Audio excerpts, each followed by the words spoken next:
What a strange night.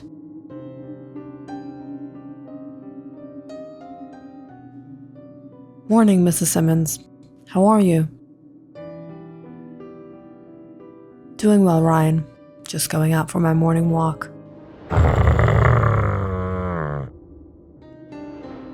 Come on, Max. Let's go. Let's go. I'm getting late for work.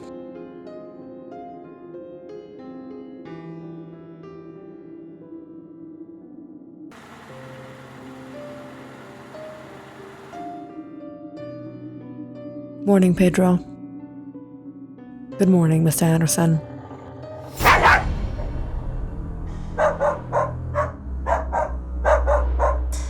It's all right, buddy. Everything's fine.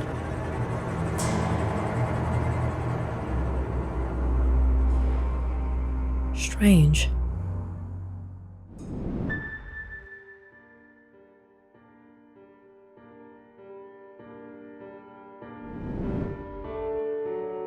When are you coming over, Ryan? Just got off work, sweetheart. I finally got the weekend off. We're spending it together at my place. I'm on my way. After a long day, Ryan drove to his girlfriend, Cheryl's place, hoping to finally relax. Reaching there, she rushed out to open the gates for him. Hey, BB. Expecting Cheryl's dog to respond to him as always, Ryan ushered BB. But to his surprise, the dog suddenly began barking aggressively. What happened, boy? All of a sudden, it ran at him and almost attacked him. Cheryl immediately got hold of BB.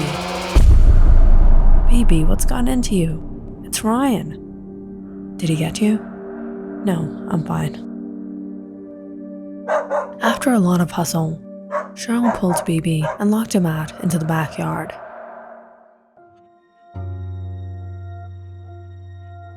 What happened with BB? He never behaves like that. I don't know. Maybe because of the weather. It's really humid out. I really need some rest. That evening, finally Ryan just leaned back and relaxed. He and Cheryl had dinner on the couch, watched a movie, and fell asleep right there.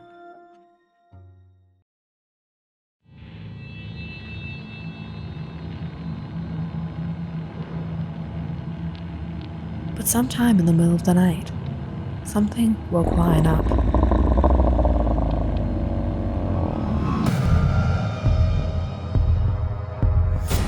Ryan jumped up startled to see a black dog grunting at him. Before he could do anything, it attacked him. As Ryan yelled, trying to fend him off, Cheryl woke up frightened.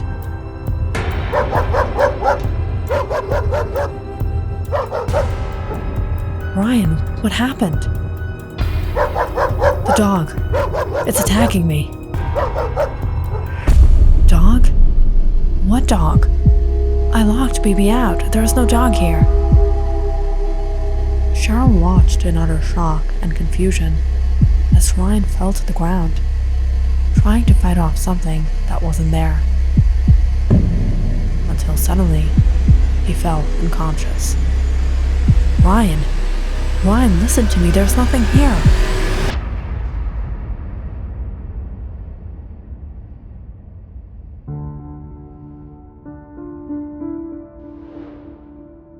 Ryan jumped up to find himself in the bedroom. The dog wasn't there. Ryan, are you all right? What happened? You suddenly woke up from your sleep and you were so scared, and then you blacked out. I really don't know. I'm not feeling too well. Maybe I should go home. Are you sure you can drive back? You can stay the night here. No, I think I need to stay a little away from the dog. I guess he scared you. Cheryl couldn't understand what got into Ryan, but she could sense something wasn't right. Ryan used to play with Baby all the time. Why would he react like this to such a small incident? That night, Ryan left around midnight and went home.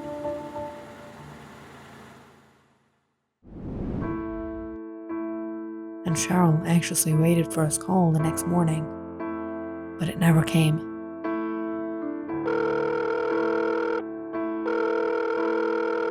Why isn't he picking up?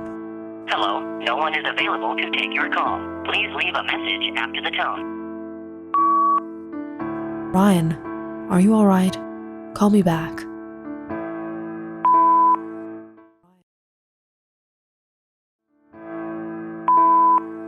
Ryan, I've been waiting for your call. Call me as soon as you're free.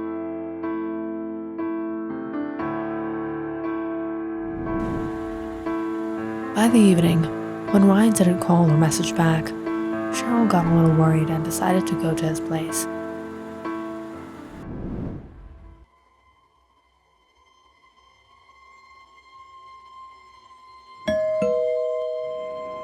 Ringing the bell. No one opened. So Cheryl got out her spare key and went in herself.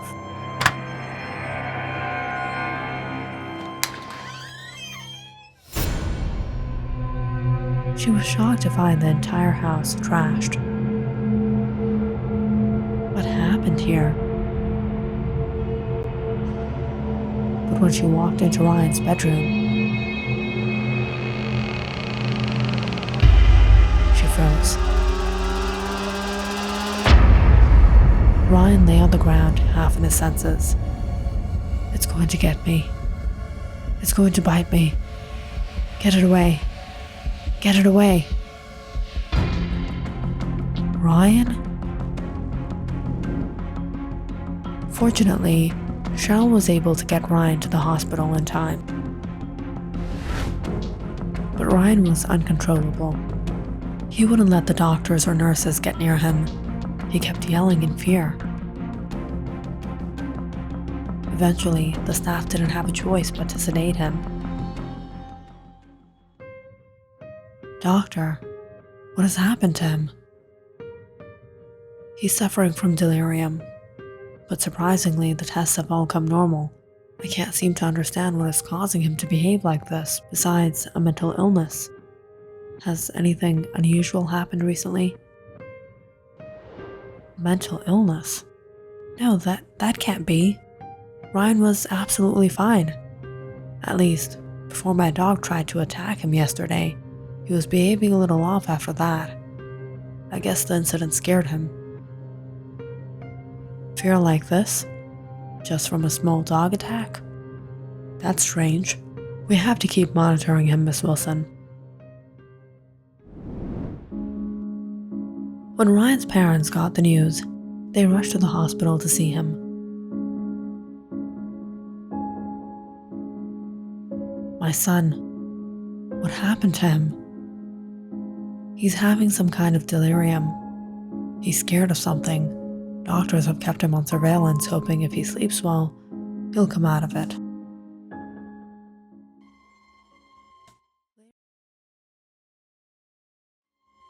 Later that night, when Ryan woke up, Cheryl went to meet him and tried to talk to him. Ryan, did something happen? What are you so scared of? What are you seeing? It's going to kill me. What? What is going to kill you? I was driving.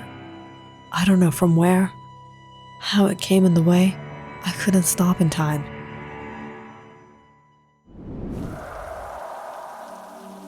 That night, exhausted after work, Ryan was in a hurry to get home.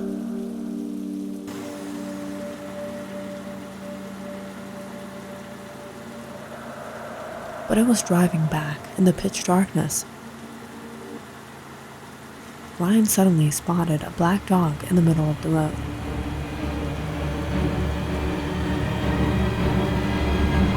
He immediately hit the brakes.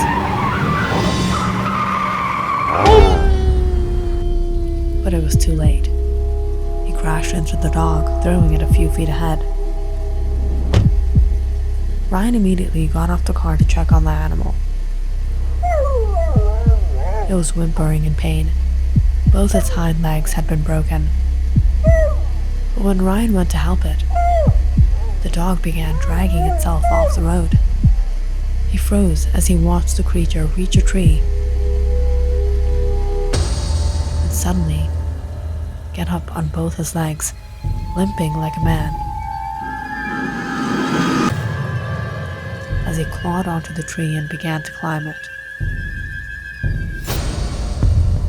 What is that?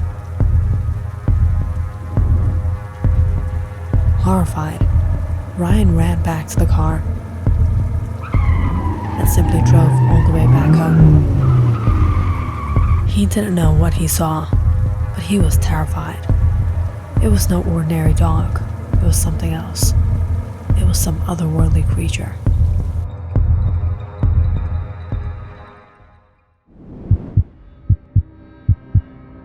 It won't let me live. Listening to Ryan, Cheryl was surprised to her core.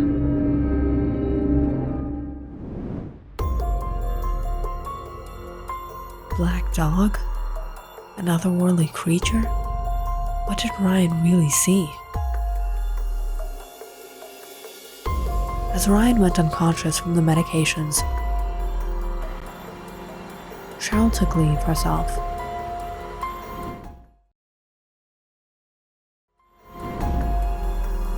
She drove to Ryan's place and went straight to his car.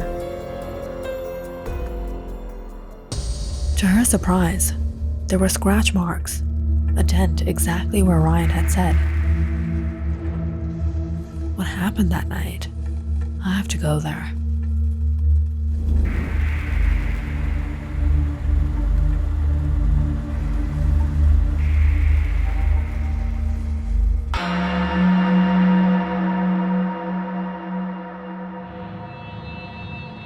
Reaching Route 780, Cheryl got off the car and walked down the empty road with her flashlight. She didn't know what she was expecting to find, but she looked everywhere, until a specific tree caught her eye.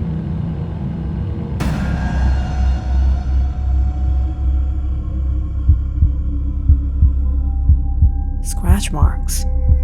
How could a dog climb up so far? Frightened herself, Cheryl rushed home that night.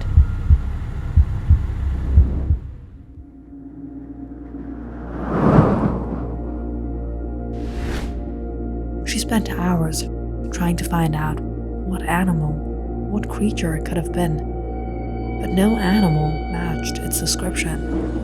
And of the supernatural, Cheryl didn't know what to believe. A chupacabra? A werewolf? A wendigo? No, this can't be real. Cheryl read through tons of forums until she suddenly read a comment from a woman describing exactly what Ryan had described to her. The jinn. They can take the form of a black dog or snake and live amongst us. Some of them roam on the ocean, some in the mountains, and some in the forest. It is for the best of humankind to leave them alone. For the jinn are a vengeful being. Cheryl immediately wrote out an email to the woman and requested her to meet up. And luckily enough, the woman agreed and invited her to her place. Hello, Lauren? I'm Cheryl. We spoke online? Yes, I recognized you. Please, come in. My boyfriend. He's been in the hospital for almost 3 days now. The doctors are planning to transfer him to an asylum. The accident your boyfriend had that night, either heavily injured or took the life of that jinn, and now its relatives are seeking vengeance from him. Is there any way to save him? You must bring him to me. If he is not exorcised, he will be screaming for the rest of his life in that asylum. No doctor can redeem him. After speaking with the woman, Cheryl didn't know what to do. If she wanted to discharge Ryan from the asylum, she would have to convince his parents, and she didn't know how they would react to all this. Mr. and Mrs. Anderson, I have a feeling Ryan might be suffering from something different, something medical science can't explain. What are you trying to say? It's a jinn. What? What nonsense. My son is being haunted by a jinn? Have you lost your mind? Mr. Anderson, please hear me out. Wait, didn't your dog attack Ryan before all this happened? Are you sure he didn't get the trauma from that dog? What? No, Mrs. Anderson. He was fine after that, and I was there. Cheryl, my son needs medical treatment, not an exorcism.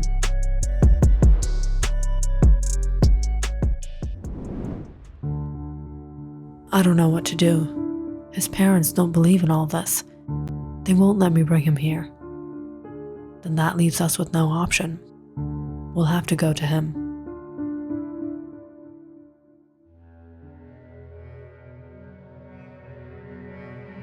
What smell is that? It's a Gibraltar campion. Some call it Silene tomentosa. It is one of the rarest flowers in the world. The jinn cannot bear its smell. If we bring this to him, it will weaken the jinn, and then we can force the jinn to leave him.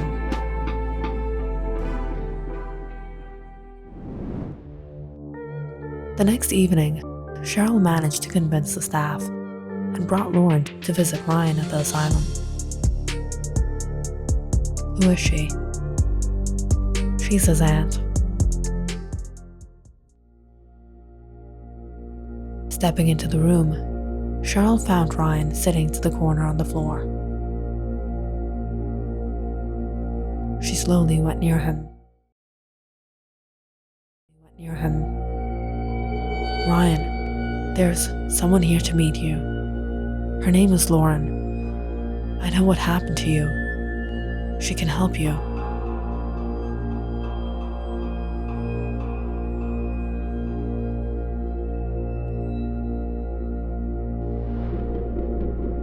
Lauren got down in front of Ryan and took out the box. She slowly brought it near him. Ryan, can you recognize the scent? As soon as Lauren opened the box, Ryan's eyes widened in fear. As the electricity suddenly went out, he snatched the box and threw it out the window. Horrified. And that's when Lauren began to notice something shift behind him in the darkness. Cheryl stumbled back as she saw 7 dogs take form behind him. And all of them attacked Lauren. Stop! Stop!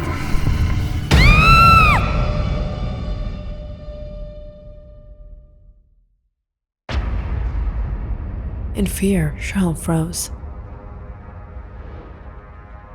Ryan was speechless. His eyes were lifeless. From behind him, another black dog stepped out and looked straight at Cheryl. Ryan is no longer empowered to do anything. He took the life of my son. He suffered before he died, and now his brothers won't let Ryan go. He will suffer as long as he lives.